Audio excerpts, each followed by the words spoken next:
Pastor கிரேஸ்வின்ஸ் relationship பாட்காஸ்டுடைய இன்னொரு exciting எபிசோடுக்கு உங்களை வரவேற்கிறோம். இந்த பாட்காஸ்ட்டில் உறவுகளை பற்றின விஷயங்களை நம்ம பேசுகிறோம். திருமணத்துக்கு முன்பதாக எப்படி ஒரு மனிதர் ஆரோக்கியமான தனிநபராக உருவாக்கி கொள்வது, எப்படி வாழ்க்கை துணையை தெரிந்து கொள்வது, எப்படி திருமணத்தை நடத்துறது அப்படின்னு வேதத்திலிருந்து சிறந்த கோட்பாடுகளை நம்ம கற்றுக்கிட்டு வர்றோம். ஏன்னா ஞானத்தினால தான் ஒரு மனுஷன் முன்னேற முடியும், ஞானத்தினால தான் மேன்மையான காரியங்களை அனுபவிக்க முடியும். ஸோ இந்த பாட்காஸ்டுடைய எபிசோட்ஸ் நீங்கள் கேட்டு ஆசீர்வதிக்கப்பட்டிருந்தீங்கன்னா அநேகருக்கு இதை ஷேர் பண்ணுங்கள், அவங்களும் ஆசீர்வதிக்கப்படட்டும். இன்றைக்கி எபிசோடுக்குள்ளே நம்ம போகலாம். ஒரு சில வாரங்களாகவே திருமணத்தை பற்றி பார்த்துட்டு வர்றோம். குறிப்பிட்ட வகையில் பிகமிங் ஒன், எப்படி ஒருங்கிணைந்து வாழ்வது, ஒன்றாகுவது எப்படி அப்படின்ற டாப்பிக்கில் நம்ம பார்த்துட்டு வர்றோம். ஏன்னா திருமணன்றது ஒரு உடன்படிக்கை. இந்த உடன்படிக்கைக்குள்ளே என்டர் ஆகும்போதே கர்த்தர் ரெண்டு பேரையும் ஒன்றாகவே பார்க்கிறார். The moment you enter into the wedlock with your partner, God looks at you as one by the covenant. உடன்படிக்கை நிமித்தம் ஒன்றானது உண்மை. ஆனால் வாழ்க்கையின் அனுபவத்தில், வாழ்க்கை நடத்துகிற விதத்தில், சிந்திக்கிற விதத்துலேயும் செயல்படுற விதத்துலேயும் ஒரே மாதிரி செயல்படுறதும் சிந்திக்கிறதும் அப்படின்றது ஒரு ப்ராசஸ். அது டக்குன்னு நடக்கிறதில்ல. அது ஒவ்வொரு நாளும் தினசரி நடவடிக்கைகள் மத்தியில் கணவன் மனைவி எப்படி வாழ்கிறாங்க அப்படின்றது மேலே சார்ந்ததாக இருக்கிறது. So you are made one by the government, but you also have to become one in the way you live, and that is a process and that needs wisdom. அதுக்கு தேவனுடைய ஞானம் தேவை. தேவனுடைய ஞானம் இல்லாமல் இந்த திருமண உடன்படிக்கையில் இருவரும் ஒன்றாக வாழ்வது ரொம்ப கடினமாக போயிடும். ஆனால் வேதத்திலிருந்து பல விஷயங்களை நம்ம கற்றுக்கிட்டு வரோம். ஞானத்தின் கோட்பாடுகளையும் பிரமாணங்களை நம்ம கற்றுக்கிட்டு வரோம். Genesis chapter 2 verse number 24 படிக்கிறேன், கவனிங்க. இது நிமித்தம் புருஷன் தன் தகப்பனையும் தன் தாயையும் விட்டு தன் மனைவியோடே இசைந்திருப்பான், அவர்கள் ஒரே மாம்சமாயிருப்பார்கள்.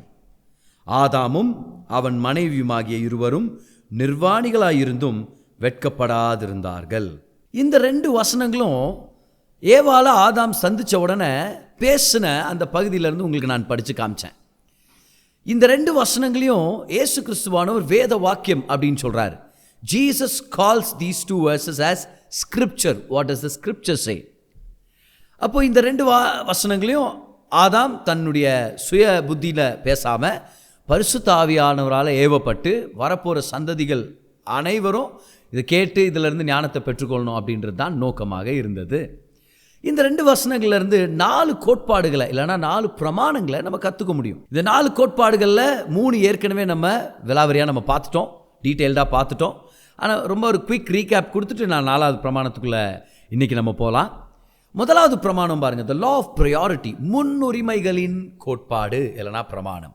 இது என்ன பிரமாணம் பாருங்கள். ஆதாம் சொல்கிறாரு, திருமணத்தின் அந்த கவனன்ட்டுக்காக ஒரு மனிதன், ஒரு ஆண் என்ன செய்கிறான்னா தன் தகப்பன் தாயை விட்டு பிரிந்து மனைவியோட இசைந்திருப்பான். இது என்னது? இது this is the law of priority. பிரிஞ்சு இணைஞ்சிருக்கிறது. ஏன் இந்த பிரமாணம் இல்லை? இந்த பிரமாணம் என்ன சொல்லுதுன்னா 2 விஷயங்களை. ஒன்று டிஃப்ரென்ஷியேஷன், இன்னொன்று இண்டிபெண்டன்ஸ். இனி நான் இந்த குடும்பத்தை சேர்ந்தவன் இல்லை, நான் ஒரு புது குடும்பத்தை துவங்குகிறேன். இண்டிபெண்டன்ஸ்னால் அர்த்தம், இனி எல்லாத்துக்கும் என் தகப்பன் தாயை சார்ந்து நான் வேலை செய்ய போகிறதில்ல. நான் என் குடும்பத் தலைவனாக, என் மனைவி என் குடும்பத் தலைவியாக நாங்கள் ஒரு புது குடும்பத்தை நிறுவுகிறோம். We are starting a new family. இது முக்கியமான ஒரு கோட்பாடு பாருங்கள். இதை நிறைய பேர் குழப்பி போடுறதுனால திருமணத்தில் ஒரு முன்னேற்றமும் இல்லை, நிறைய குழப்பங்களும் ஒரு சமாதானமற்ற காரியங்களை நம்ம பார்க்க முடியுது. அப்போ நீங்கள் திருமணமான உடனே நீங்களும் உங்கள் மனைவியும் சேர்ந்து ஒரு புது குடும்பத்தை நீங்கள் ஆரம்பிச்சிருக்கிறீங்க.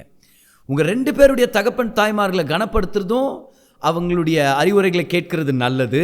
ஆனால் அவங்கள சார்ந்து இல்லை, எல்லாத்தையும் அவங்கள கேட்டு தான் செய்யணும். இல்லைனா அவங்க எடுக்கிற தீர்மானம் தான் உங்களுக்கு, உங்கள் கிறிஸ்மஸ், உங்கள் நியூ இயர் எல்லாம் அவங்க எடுக்கிற தீர்மானம். அப்புறம் நீங்கள் எந்த சர்ச்சுக்கு போகிறீங்க, எந்த வேலையில் நீங்கள் ஈடுபட போகிறீங்க, உங்கள் பிள்ளைகளுக்கு என்ன பேர் வைக்க போகிறீங்க, எப்படி வளர்க்க போகிறீங்க, இது எல்லாத்துக்கும் அப்பா அம்மாவை கேட்டு தான் பண்ணணும். அவங்க அப்படி கண்ட்ரோல் பண்ணாலும் ராங்கு, நீங்களாக அப்படி போய் சமர்ப்பணம் பண்ணாலும் ராங்காக இருக்கும். நீங்கள் ஒரு புது குடும்பத்தை ஆரம்பிச்சிருக்கிறீங்க. அப்போ இதை ஞாபகம் வச்சுக்கணும் பாருங்கள். நீங்கள் உங்களுடைய திருமணத்தில் ஆசீர்வாதமாக இருக்கணும்னா த லா ஆஃப் ப்ரையாரிட்டியை நீங்கள் குழப்பிடக்கூடாது. த லா ஆஃப் ப்ரையாரிட்டி, முன்னுரிமைகளின் பிரமாணம். இந்த பிரமாணம் சொல்லுது, முதலாவது தேவன், ரெண்டாவது உங்கள் வாழ்க்கை துணை, மூன்றாவதாக பிள்ளைகள், நான்காவதாக வேறு ஜனங்கள். இந்த நான்காவது அப்படின்ற அந்த இடத்துல தான் நம்மளுடைய அண்ணன் தம்பிமார், நம்மளுடைய அக்கா தங்கச்சியாக இருக்கலாம், நம்மளுடைய தகப்பன் தாய்மார்கள், நம்மளுடைய சொந்தக்காரங்க, நண்பர்கள், அத்தனை பேரும் அந்த 4வது குரூப்பில் தான் நம்ம போடுறோம். முதல் தேவன், ரெண்டாவது வாழ்க்கை துணை, மூன்றாவதாக பிள்ளைகள், நான்காவதாக வேறு ஜனங்கள். இன்னும் டீட்டெயிலாக அதை தெரிஞ்சுக்கங்க. அந்த எபிசோடை நீங்கள் ஒரு வேளை மிஸ் பண்ணியிருந்தீங்கன்னா. அதே வசனத்தில் பார்க்குறோம், மனைவியோடு இசைந்திருப்பான், he shall cleave to his wife. அப்படின்றது ஒரு தடவை நடக்கிற ஒரு சம்பவம் இல்லை, இது ஒரு ப்ராசஸ். இதிலிருந்து தான் நம்ம இன்னொரு ஞானத்தின் கோட்பாடை பெற்றுக்கொள்கிறோம். வாஞ்சையாக பின்தொடர்வது, ஏக்கமாக பின்தொடர்வது, pursuing your wife, the law of pursuit. இந்த law of pursuit உடைய எபிசோடில் நம்ம கற்றுக்கிட்டோம். திருமணத்துக்கு முன்பதாக மனைவியை டேட் பண்ணிங்கன்னா ஸ்டாப் பண்ணாதீங்க, தொடர்ந்து டேட் பண்ணுங்கள். திருமணத்துக்கு முன்பதாக இவரை பற்றி நான் தெரிஞ்சுக்கணும், இவரை நான் அதிகமாக நேசிக்கணும், ரெஸ்பெக்ட் பண்ணணும் அப்படின்னு மனைவியாகி நீங்கள் தீர்மானிச்சிருந்தீங்கன்னா திருமணத்துக்கு அப்புறம் இன்னும் அதிகமாக செய்யுங்கன்னு சொல்கிறேன் நான். உங்கள் திருமண வாழ்க்கை திருமண நாளோட முடிவடைகிறதில்ல. திருமண வாழ்க்கைன்றது தொடர்ந்து செய்வது. You have to pursue your life partner, keep pursuing your life partner. Alright, that's an important thing. அப்போ பாருங்கள், உடன்படிக்கையில் நீங்கள் ஒன்றாக கருதப்படுகிறீர்கள். ஆனால் வாழ்க்கையில் ஒன்றாகணும்னா ஒருவரை ஒருவர் நேசித்து, பட்சமாக இருந்து, அஃபெக்ஷனட்டாக இருந்து, ரெஸ்பெக்டபுளாக இருந்து, ரெண்டு பேருமே தொடர்ந்து உங்களுடைய உறவு மேலே வேலை செஞ்சுட்டே இருக்கணும். Marriage is work. You have to keep working on the marriage. You have to keep loving each other, keep respecting each other. கல்யாணம் ஆனவன் ஓகே, இப்போ பிள்ளைங்களை பெற்றெடுத்து ஃபீஸை கட்டி அப்புறம் கரண்ட் பில்லை கட்டி வாடகை வீட்டிலேருந்து சொந்த வீட்டுக்கு போய் ரிட்டையர்மெண்ட் ஆகுறது தான் அப்படின்னு நோக்கங்களை மாற்றிக்காதீங்க. அதெல்லாம் நடக்கிற விஷயந்தான். ஆனால் எப்போவுமே கணவன் மனைவியை நேசிக்கிறதோ, மனைவி கணவரை நேசித்து கனப்படுத்துறத விட்டுறவே கூடாது. அதை மறந்துடக்கூடாது, அதை நெக்லெக்ட் பண்ணிடக்கூடாது. Keep pursuing your wife, especially to the men. Yes, keep pursuing your wife. The law of பர்சியூட்டை கைவிட்டுற வேண்டாம். அப்புறம் நம்ம பார்க்குறோம் அந்த வசனத்திலேயே சொல்கிறாரு, மனைவியோடு இசைந்திருந்து இருவரும் ஒன்றாக இருப்பார்கள். பாருங்க, இசைந்திருந்து ஒன்றாக இருப்பார்கள். இது என்னது? இது joining and partnering. therefore you have the law of partnership. திருமணம் போது ரெண்டு பேரும் ஒன்றாகிறார்கள். பாரு, இதனால தான் நிறைய பேர் கல்யாணம் பண்ணிக்கிறது இல்லை, ஏன்னா சுதந்திரம் போயிடுது. இதுக்கு முன்னாடி நான் எங்கேயாவது போகணுன்னா யாரையும் கேட்க தேவையில்லை, இப்போ இவங்களை கேட்டு பர்மிஷன் கேட்டு போகணுமா இருக்குது. இதுக்கு முன்னாடி நான் நைட்டு வேலையாக இருக்கலாம், இல்லை ஒரு அவுட்டிங் ட்ரிப்பாக இருக்கலாம், இல்லை நைட் ப்ரேயராக இருக்கலாம், யாரையும் கேட்க தேவையில்ல. இப்போ கல்யாணம் பண்ணிட்டா எல்லாத்தையும் அவங்கள கேட்டு கேட்டு பண்ணணும். அவங்க வீட்டில் தனியாக இருக்கிறாங்கன்னு நான் நைட் ப்ரேயர் போக முடியாது. இப்படியெல்லாம் ஒரு சில பேருக்கு தடையாகிட்டு பாருங்க. இதனாலே நிறைய பேர் திருமணம் பண்ணிக்கிறது இல்லை, ஏன் சுதந்திரத்தை விட்டு கொடுக்குறது எனக்கு மனதில்லைன்னு சொல்லி. ஆனால் நான் சொல்கிறேன் கவனிங்க, அந்த தியாகத்தில் தான் உண்மையான இன்பமே இருக்குது. உங்களுடைய உரிமைகளையும் உங்களுடைய கன்வீனியன்ஸ் எல்லாத்தையும் உங்களுடைய கவர்னன்ட் பார்ட்னர், உங்கள் உடன்படிக்கை தோழன் தோழியை நேசிக்கவும் பராமரிக்கவும் நீங்கள் விட்டு கொடுக்குறீங்க தெரியுமா? அதில் ஒரு இன்பமும் அதில் ஒரு சந்தோஷம் இருக்குது. அந்த சந்தோஷத்தை நீங்கள் அனுபவிக்காமல் போயிடாதீங்க. த லா ஆஃப் பார்ட்னர்ஷிப். அப்போ ரெண்டு பேரும் இணைஞ்சு தீர்மானம் எடுக்கிறீங்க பாரு, அங்கே தான் திருமணம் வளருது. வேற ஒருத்தர் திருமணத்துக்கு நடுவில் உங்களுக்காக தீர்மானம் எடுத்துகிட்டு இருந்தால் திருமணமே குழம்பி போகுது. ஆனால் கணவன் மனைவி இணைஞ்சு தீர்மானங்கள் எடுக்கும் பொழுது அந்த திருமணம் வளருது. அந்த திருமணத்தில் சந்தோஷம் இருக்குது, அந்த திருமணத்தில் சமாதானம் இருக்குது, அந்த ஒற்றுமை திருமணத்தை வாழ வைக்குது. இந்த திருமணத்தை பார்க்கும்போது எல்லாரும் சந்தோஷப்படுறாங்க, பிள்ளைகள் ஆரோக்கியமாக வளர்கிறாங்க, தேவன் மகிமைப்படுகிறார். ரெண்டு பேரும் சேர்ந்து செயல்பட்டு அநேக நன்மைகளை செய்கிறீங்க, நிறைய தேவ நோக்கங்களை நிறைவேற்றுகிறீங்க. This happens when you respect the law of partnership. You are one. See, remember, you're one team. கணவன் மனைவி எப்போவுமே பாருங்கள், நீங்கள் ஒரு டீம் அப்படின்ற மாதிரி தான் நீங்கள் பேசணும். சில சம்பவங்கள் நடக்கும்போது அப்படி தான் நீங்கள் பேச கற்றுக்கணும். அது மாமியார் வீட்டிலேருந்து வர பிரச்சனைகளாக இருக்கலாம், இல்லை நாத்தனார்கிட்டேருந்து வர்ற ஒரு சில சூழ்நிலைகளாக இருக்கலாம், இல்லைனா உங்கள் பிஸ்னஸ் ரீதியாக உங்கள் நண்பர்கள்கிட்டேருந்து உங்கள் மியூச்சுவல் ஃப்ரெண்ட்ஸ்கிட்டேருந்து வர்ற விஷயங்களாகலாம். உங்களுக்கு டிஃப்ரென்ஸ் ஆஃப் ஒப்பீனியன் இருக்கும் பாருங்கள், but you are not on different teams. ரெண்டு பேரும் சேர்ந்து ஒரு குறிப்பிட்ட சம்பவத்தை நீங்கள் டீல் பண்ண கற்றுக்கணும். இப்போ ரெண்டு பேரும் வேறு வேறு சைட்ஸ் எடுத்துக்கிட்டு வேற ஒரு விஷயத்தை டீல் பண்ணக்கூடாது பாருங்கள். Become one team and then talk on any subject. இதை பற்றியும் நான் டீட்டெயிலாக பேசியிருக்கிறேன், இதில் நம்ம அதிக நேரத்தை செலவழிக்க முடியாது. ஸோ ஞாபகம் வச்சுங்க, த லா ஆஃப் பார்ட்னர்ஷிப். மர்ஜ் பண்ணுங்கள், ஒருங்கிணைங்க. முதலாவது உங்கள் அட்ரஸை ஒருங்கிணைங்க, ஒன்றா சேர்ந்து வாழுங்கன்னு சொல்கிறேன் நான், ஒரே வீட்டில் வாழுங்க. ரெண்டாவது, உங்கள் விசுவாசத்தை ஒருங்கிணைங்க, ஒரே சபையை அட்டென்ட் பண்ணி ஒரே பிரசங்கத்தை கேட்டு இருவரும் சேர்ந்து ஜெபிக்கிறதும் கர்த்தருடைய வெளிப்பாடுகளை பகிர்ந்துக்கிறதும் நீங்கள் தவிர்க்கக்கூடாது. மூன்றாவதாக, யூ மர்ஜ் யோர் ஃபைனான்சஸ். உங்களுடைய பொருளாதாரத்தை நீங்கள் மர்ஜ் பண்ணுங்கள். ஏன் பணம் இது பணம், இவங்க என்னோட அதிகமாக சம்பாதிக்கிறாங்க, நான் அவங்களோட அதிகமாக சம்பாதிக்கிறேன், யாருடைய சம்பளத்தில் எதை பே பண்ணுறது, அப்படியெல்லாம் பேசக்கூடாது பாருங்கள். 2 பேருக்கும் ஒரே வருமானம் தான், 2 சம்பளம் வருது, ஆனால் ஒரே பை, சரியா, ஒரு பட்ஜெட், ஒரு பாட், ஒரு ஃபைனான்ஸ், 2 பேரும் சேர்ந்து ஒரு பிளான் போடுங்க. தீர்மானங்கள் ஒன்றாக சேர்ந்து நீங்கள் இணைஞ்சு நீங்கள் எடுக்கும்போது அதுதான் திருமணத்துடைய ஒரு மிகப்பெரிய மெக்கானிக்ஸ் அப்படின்றத நீங்கள் மறந்துடக்கூடாது. And also merge your bodies. திருமணத்தில் தாம்பத்திய உறவுன்றது மிக முக்கியமான ஒரு விஷயம். இப்போ கடைசி லால் அதை பற்றி நான் பேச போகிறேன் அதிகமாக. ஆனால் இதை நீங்கள் தவிர்த்துறாதீங்க. merge your bodies because it's a very important part of marriage. And number 5, I reminded you that you have to merge your values. நீங்கள் 2 பேரும் உங்களுடைய வாழ்க்கையுடைய தீர்மானங்கள், கோட்பாடுகள், அப்புறம் வாழ்க்கையின் அந்த ஃபிலாசபி பொறுத்த வரைக்கும், நீங்கள் சிந்திக்கிற விதம், அப்புறம் நீங்கள் தீர்மானம் எடுக்கிற விதத்தை பொறுத்த வரைக்கும் ஒரு குறிப்பிட்ட ஒரு கன்சென்சஸ்குள்ளே வர கற்றுக்கணும் பாருங்கள். வேல்யூஸ் பொறுத்த வரைக்கும், கொடுக்குறத பொறுத்த வரைக்கும், பேரண்டிங், பணத்தை செலவழிக்கிறது, டைம் ஜோன்ஸில் வாழ்கிறது, ருட்டீன்ஸை நம்ம ஃப்ரேம் பண்ணுறது, இது எல்லாவற்றிலையும் உங்கள் வேல்யூஸை நீங்கள் இணைக்க கற்றுங்க. ஆனால் இன்னொரு முக்கியமான விஷயத்தை பார்க்குறோம் பாருங்கள். 25ஆம் வசனத்தில் நம்ம படித்தோம், இருவரும் நிர்வாணிகளாக இருந்தாங்க, ஆனால் வெட்கப்படல. They both were naked, but they were not ashamed. God wants you to be naked, but not ashamed in your marriage.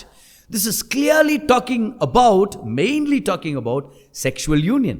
தாம்பத்திய உறவு குறித்தின மிகப்பெரிய ஒரு கோட்பாடும் ஒரு முக்கியமான வசனம் இது. இதில் கர்த்தர் சொல்கிறாரு, நீங்கள் நிர்வாணிகளாக இருந்து வெட்கப்படாமல் இருக்கணும். இதில் நம்ம பார்க்குற முக்கியமான ஒரு பிரமாணம் என்ன தெரியுமா? திருமணம் நல்லா இருக்கணும்னா, உங்கள் தாம்பத்திய உறவு ஆரோக்கியமாக இருக்கணும்னா, த லா ஆஃப் பியூரிட்டியை நீங்கள் மறக்கிற மாதிரி இல்லை. The law of purity is high priority. தூய்மையின் பிரமாணம் எழுதிங்க, நோட்ஸ் எழுதுறவங்க, தூய்மையின் பிரமாணம், the law of purity. God wants you to be naked and without shame. Purity is the key to a great sexual life. தாம்பத்திய உறவு அதிகமான இன்பத்தை உங்களுக்கு கொண்டு வரணும்னா மிக முக்கியமான ரகசியமே என்னன்னா, கணவனும் மனைவியும் இந்த விஷயத்தில் தூய்மையாக தங்களை நடத்தி கொள்வது. கணவர் மனைவியை தவிர வேறு யாரையும் மனசாரையும் இல்லை அவங்களுடைய வாழ்க்கையிலே ஆகட்டும் நெருக்கமாக போகாமல், மனைவி தான் என் வாழ்க்கையில் ஒரே நபர் அப்படின்னு வாழ்கிறார் இல்லையா, அதில் ஒரு மிகப்பெரிய மேன்மை இருக்குது. அதே போல் மனைவியும் என் கணவர் தான் என்னுடைய ஒரே வாழ்க்கை துணை, எந்தவித அஃபேர்ஸ், அடல்ட்ரி எதுவும் இல்லை, எந்தவித இமோஷனல் அஃபேர்ஸ் எதுவுமே இல்லை, நான் யாரோடவும் நெருக்கமாக பேசுறதில்லை, யாரோடையும் நான் கனவுல கூட நான் வாழ்றதில்லை அப்படின்னு சொல்லி கணவருக்கு அர்ப்பணித்து வாழ்கிறாங்க இல்லையா, அது ஒரு மிகப்பெரிய ரகசியம். Purity is always the greatest key to a great sexual life. பாருங்க, கன்னித்தன்மை அப்படின்றது திருமணத்து வரைக்கும், ஆனால் தூய்மை அப்படின்றது வாழ்க்கை முழுவதும். Virginity is only till your marriage, but purity is for a lifetime. Hebrews 13:4 பாருங்க, கர்த்தர் திருமணத்தை பற்றி என்ன எழுதியிருக்கிறாருன்னு சொல்லி, விவாகம் யாவருக்குள்ளும் கனமுள்ளதாயும் விவாக மஞ்சம் அசூசிப்படாததுமாய் இருப்பதாக, வேசிக்கல்லரையும் விபச்சாரக்காரரையும் தேவன் நியாயம் தீர்ப்பார். Marriage is honorable and the bed undefiled. திருமணம் எந்த அளவுக்கு முக்கியமோ, திருமண மஞ்சம், அந்த விவாக மஞ்சம், sexual intimacy, the bed of sexual union in marriage has to be undefiled. அப்போ கர்த்தர் ரொம்ப தெளிவாக இருக்கிற இந்த விஷயத்தில். Purity is your greatest secret to a great sexual intimacy in your marriage. அப்போ இதை நம்ம தவிர்க்கவே முடியாது. பாருங்க, sex plays a big role in marriage. In fact, if you are living together as husband and wife and you don't have sexual relations, then who are you? What are you doing? You are not running marriage, right? You are only roommates. கணவன் மனைவி உடன்படிக்கையில் இணைஞ்சிருந்தா இந்த திருமண ஆசீர்வாதத்தை நீங்கள் அனுபவிக்கணுன்றது தேவனுடைய திட்டம். இது திருமணத்தில் ஒரு சூப்பர் க்ளூ மாதிரி வேலை செய்யும். பாருங்க, கணவர் மனைவி மேலே அக்கறையாக இருப்பது, நேசமாக இருப்பது, அஃபெக்ஷனாக இருப்பது மனைவியை இமோஷ்னலாக அவரோட கனெக்ட் பண்ணுது. ஸோ மனைவி இமோஷ்னலாக கனெக்ட் ஆகுறாங்க. அந்த விவாக மஞ்சத்து நேரத்தில் மனதளவில் தன்னை திறந்து கொடுக்குறாங்க. ஆவி ஆத்மா சரீரமாக கணவருக்கு அர்ப்பணிக்கிறாங்க. இந்த அர்ப்பணிப்பின் மத்தியில் செக்ஷுவல் யூனியன் ஏற்படும் போது 2 பேரும் மிக உன்னதமான அந்த அனுபவத்துக்குள்ளே அவங்க போகிறாங்க, ஒரு உச்சக்கட்டத்தை அனுபவிக்கிறாங்க. இப்போ திருமணத்துடைய இந்த இணைப்புக்கு அப்புறம் கணவர் இன்னும் இமோஷனலாக கனெக்ட் ஆகிறார் மனைவியோட. அப்போ என்ன நடக்குது? அவர் இன்னும் அஃபெக்ஷனட்டாக இருக்கிறார். இன்னும் இவர் அஃபெக்ஷனட்டாக இருக்க மனைவி தன்னை இன்னும் அர்ப்பணிக்கிறாங்க. இன்னும் இவர் அதிகமாக நான் இவருடைய தேவைகளை சந்திக்கணும், செக்ஷுவல் இன்டிமசியில் இவருக்கு எந்த குறைவும் இருக்கக்கூடாதுன்னு சொல்லி அவங்க தன்னை அர்ப்பணிக்கிறாங்க. So this entire sexual union idea and concept in marriage is like a cycle which keeps supplying. அப்போ மனைவிக்கு தேவைப்படுகிற அந்த அஃபெக்ஷன் கிடைச்சிட்டே இருக்குது, கணவருக்கு தேவைப்படுகிற அந்த செக்ஷுவல் ஃபுல்ஃபில்மெண்ட் கிடைச்சிட்டே இருக்குது. இப்போ மனைவிமார்களுக்கும் செக்ஷுவல் ஃபுல்ஃபில்மெண்ட் தேவைப்படுகிறது. ஆனால் ஒரு ஆணுக்கு இந்த தேவை அதிகமாக இருக்குது அப்படின்றது இட்ஸ் வெல் ப்ரூவன். அப்போ செக்ஷுவல் இன்டிமசின்றது it's a cycle of supply. கணவர் அஃபெக்ஷனை சப்ளை பண்ணுறாரு, மனைவி செக்ஷுவல் ஃபுல்ஃபில்மெண்ட்டுக்கு அவங்க ஏற்படுத்தி கொடுக்குறாங்க. அது நிமித்தம் கணவர் இன்னும் அஃபெக்ஷனட்டாக இருக்கிறாரு, அது நிமித்தம் அவங்க இன்னும் செக்ஷுவல் இன்டிமசிக்கு இடத்த கொடுக்குறாங்க. அப்படியே கான்ஸ்டன்ட் சப்ளை பாருங்க. அப்போது sexual intimacy is not about demanding from each other. என்னுடைய தேவையை சந்திக்கப்படணும், எனக்கு ஏற்ற மாதிரி நீ நடந்துக்க மாட்டேங்கிறேன், நான் இன்னும் சாட்டிஸ்ஃபை ஆகலை. Now you can talk openly to your husband, this is what I like, this is what I don't prefer. அதே போல் கணவர் விருப்பங்களை மனைவியோட பகிர்ந்துக்கிறது முக்கியமானது. செக்ஷுவல் இன்டிமசியில் இந்த காரியங்களை நம்ம செய்யலாமா, இந்த மாதிரி விஷயங்களில் நம்ம ஈடுபடலாமா அப்படின்னு சொல்லி தன்னுடைய விருப்பங்களை வெளிப்படுத்திக்கலாம். ஆனால் செக்ஷுவல் இன்டிமசின்ற நேரம் வந்து கொடுக்குற நேரம். It's a time of love and love is to give. Now lust demands and lust grabs. இச்சை தான் பிடுங்கிறதுக்கும் டிமாண்ட் பண்ணுறதுக்கும் செயல்படுது. ஆனால் அன்புன்றது எப்படி இன்னும் அதிக இன்பத்தை தரலாம், எப்படி என் மனைவி உச்சக்கட்டத்தை இன்னும் அதிகமாக அனுபவிக்கிறதுக்கு நான் என்ன ஏற்படுத்தி தரலாம், எப்படி என் கணவர் நிறைவாகும்படி நான் அன்பு செலுத்த முடியும், கணத்தை செலுத்த முடியும் அப்படின்னு சொல்லி it's a time of supply. இது என்ன நடக்குது பாருங்க, it acts like a super glue. இப்போ கணவன் மனைவி இந்த செக்ஷுவல் இன்டிமசியை ப்ரையாரிட்டைஸ் பண்ணும். அப்போஸ்தலர் பவுல் 1 கொரிந்தியர் 7ஆம் அதிகாரத்தில் சொல்கிறாரு, ஏதோ ஒரு உபவாசத்துக்காக ஜெபத்துக்காக நீங்கள் ஒரு குறிப்பிட்ட காலம் பிரிஞ்சிருக்கலாம், ஆனால் சீக்கிரமாக ஒன்று சேருங்க அப்படின்றார். அப்புறம் அவர் சொல்கிறார், பிசாசுக்கு இடம் கொடுக்காதீங்க அப்படின்றார் பாரு. ஏன்னா அந்த செக்ஷுவல் இன்டிமசின்றது ஒரு ப்ரொடெக்ஷனை வேற ஏற்படுத்துது பாருங்க. அப்புறம் தொடர்ந்து மனைவி கணவருக்கு இந்த தேவையை சந்திக்காமல் அவரை ரிஜெக்ட் பண்ணிகிட்டே இருந்தா, எனக்கு விருப்பம் இல்லைங்க, நீங்கள் இப்போ தாள் இது கேட்குறீங்க அப்படின்னு சொல்லி ரிஜெக்ட் பண்ணிகிட்டே இருந்தால் என்ன ஆகும்னா, அவங்களுக்கே தெரியாமல் அவங்க அவரை அவமானப்படுத்திட்டு இருக்கிறாங்க, ஹியூமிலியேட் பண்ணிட்டு இருக்கிறாங்க. இந்த ஹியூமிலியேஷன் என்ன பண்ணுதுன்னா, இந்த ஆண் தான் சரியானவன் இல்லை, இந்த விஷயத்தில் ஒரு குறைவுள்ளவனாக இருக்கிறான் அப்படின்றத உணர்ந்து வேற விஷயங்களெல்லாம் சரியாக பெர்ஃபார்ம் பண்ணாமல் போயிடுறாரு அப்படின்றது ஒரு ப்ரூவன் விஷயம் பாருங்க. இஸ் நாட் ஸ்டேபிள் இனஃப் அப்படின்னு சொல்கிறாங்க சைக்கலாஜிக்கலாக. இதை பற்றி நம்ம படிக்கும்போது இதுலேயும் இந்த உறவுகள்லேயே நிறைய சண்டைகள் வர, அவரை இன்னும் மரியாதை குறைவாலாம் பேச ஆரம்பிச்சிட்டாங்கன்னா, நல்லா கவனிங்க, அஃபேர்ஸ்க்கு இந்த மனுஷன் போய் சிக்கிக்கிறதுக்கு வாய்ப்புகள் இருக்குது. இல்லைனா போனோகிராஃபி போல் ஆபாச படங்களை பார்க்குற அந்த பழக்கத்துக்குள்ளே ஒரு போகிறதுக்கான வாய்ப்புகள் இருக்குது. இப்போ நல்லா கவனிங்க, ஒவ்வொருத்தரும் அவங்கவுங்க தீர்மானங்களுக்கு பொறுப்பாளிகளாக இருக்கிறோம். ஒரு மனுஷன் பாவத்துக்குள்ளே போனான்னா மனைவி இப்படி பண்ணதுனால தான் அப்படின்னு சொல்கிற மாதிரி இல்லை. ஆனால் மனைவி புத்தியுள்ள மனைவியாக இருக்கும்போது இந்த மாதிரி அவுட்லெட்ஸ் எல்லாம் அவங்க க்ளோஸ் பண்ணுவாங்கன்றேன். She will maintain the husband in this area. கணவரை இந்த விஷயத்தில் குற்றப்படுத்தி கேவலப்படுத்தாமல் இந்த விஷயத்தில் கவனிச்சுக்கிறது ஒரு மனைவியுடைய மிக முக்கியமான பொறுப்பு. அதே போல தான் பாருங்கள், மனைவிமார்களுக்கும் இந்த முக்கியமான தேவை இருக்குது, செக்ஷுவல் நிறைவு. இது நிமித்தம் அவங்க செக்யூராக ஃபீல் பண்ண முடியும், அவங்க அழகாக ஃபீல் பண்ண முடியும், மனதளவில் என் கணவர் என்னோட சாட்டிஸ்ஃபைடாக இருக்கிறாரு அப்படின்றத அவங்களுக்கு கொண்டு வர முடியும். இப்போ இந்த விஷயத்தில் கணவர் மனைவியை மதிக்காமல் செக்ஷுவல் யூனியனில் மனைவிக்கு கொடுக்க வேண்டிய அந்த அன்பையும் கனத்தையும் அந்த நேசத்தையும் கொடுக்காம போனால் அவங்க நிறைவடைகிறதில்ல. அவங்க மனதுக்குள்ளே 1000 கேள்விகள் வருது. அப்போ நான் அழகாக இல்லையா, என் கணவருக்கு நான் அட்ராக்டிவாக இல்லையா, அப்போ நான் இன்னும் என்ன தான் செய்யணும் அவருக்கு நான் அட்ராக்டிவாக இருக்கணும்னு. அப்போது என்கிட்ட அவர் தேவை சந்திக்கப்படுறது இல்லையா, அப்போ படுறது இல்லைன்னா அவர் தேவை எங்கே சந்திக்கப்படுது பாருங்கள். அப்படியே மெதுவாக கேள்வி வருது பாருங்கள். அப்போது வேறு யாராவது ஒருத்தர் இந்த தேவை சந்திச்சுட்டு இருக்கிறாங்களா, இல்லை இவர் எதுக்கு அது அடிக்ஷனில் இருக்கிறாரா?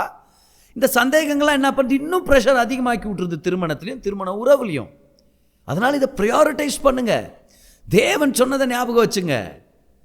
ஆதாம் வழியாக கர்த்தர் பேசினதை பாருங்க. அவர் சொல்றாரு, இது நிமித்தம் ஒரு மனுஷன் தகப்பன் தாயை விட்டு பிரிஞ்சு மனைவியோட இசைந்திருப்பான், அவர்கள் ஒன்றாயிருப்பார்கள், ஒரே மாம்சமாயிருப்பார்கள் அப்படின்றத கர்த்தர் அந்த இடத்துல மென்ஷன் பண்றாருன்னா, அப்போ எல்லா பிசிக்கல் திங்ஸ்லையும் முக்கியமா செக்ஷுவல் யூனியன்ல அப்படின்றத நம்ம தெளிவாக பார்க்க முடியுது பாருங்க.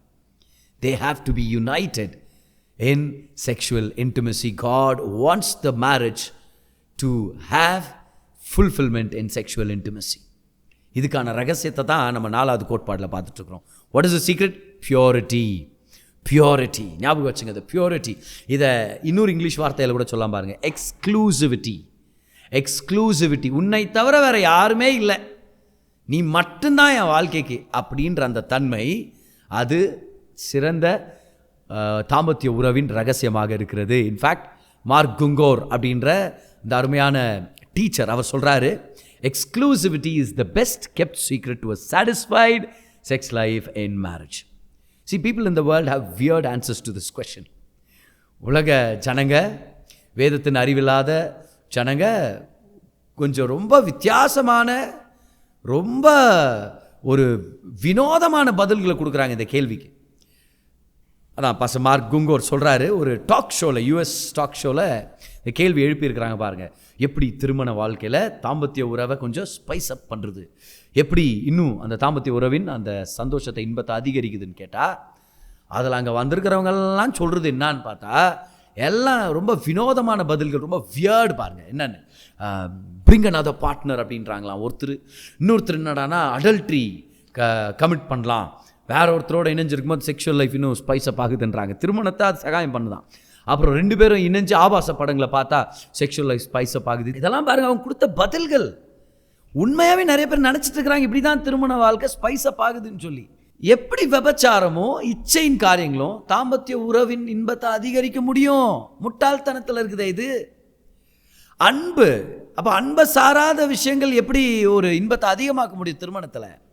ஏன்னா sexual union is not about lost. C, world think sexual union is about lost. அதை தான் நம்ம உடைக்கிறோம். இல்லை, அது அன்பை சார்ந்த ஒரு விஷயம், அது இச்சையின் விஷயம் இல்லை.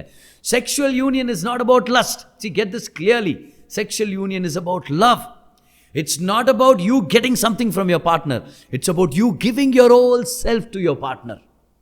மிக முக்கியமான ஒரு டிஃப்ரென்ஸ் பாரு. அதை ஆண்டவர் ஏற்கனவே தெளிவாக சொல்லிட்டார். அதை ஒரு ஆண் ஒரு பெண், அவங்க 2 பேரும் கணவன் மனைவியாக திருமண உடன்படிக்கையில் இணைஞ்சிருக்கணும். ஒரு ஆதாம் ஒரு ஏவாள், கர்த்தர் அப்படி தான் படைச்சார், ஒருத்தருக்காக அப்படின்னு. அப்போவே கர்த்தர் இதை கிளியராக சொல்லிட்டார் பாருங்க. மேத்யூ 19 ஜீசஸ் சொல்கிறாரு, ஆரம்பத்திலேருந்தே கர்த்தர் இப்படி தான் உண்டாக்குனார், ஒரு ஆண் ஒரு பெண் திருமணத்தில் இணைஞ்சிருக்கணும் அப்படின்னு சொல்லி.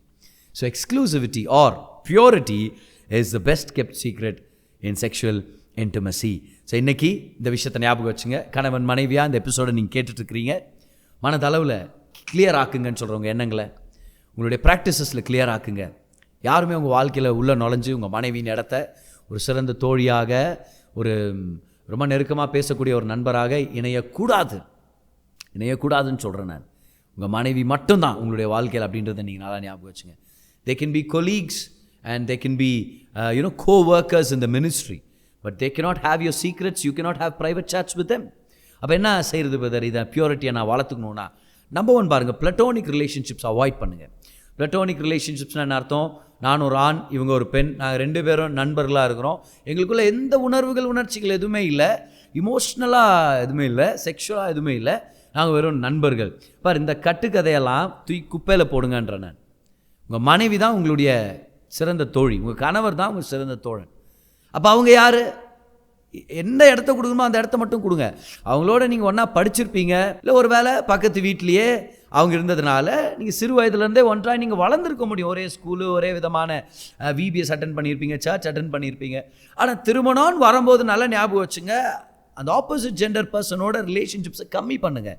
அதில் ஒரு ரெஸ்பெக்டை கொண்டு வாங்க, அதில் ஒரு லிமிட்டை கொண்டு வாங்க. எந்த ஆப்போசிட் ஜெண்டர் பர்சனோடையும் ப்ரைவேட் சாட்டுக்குள்ளே போகாதீங்க. Unofficial chats, hidden chats, avoid them.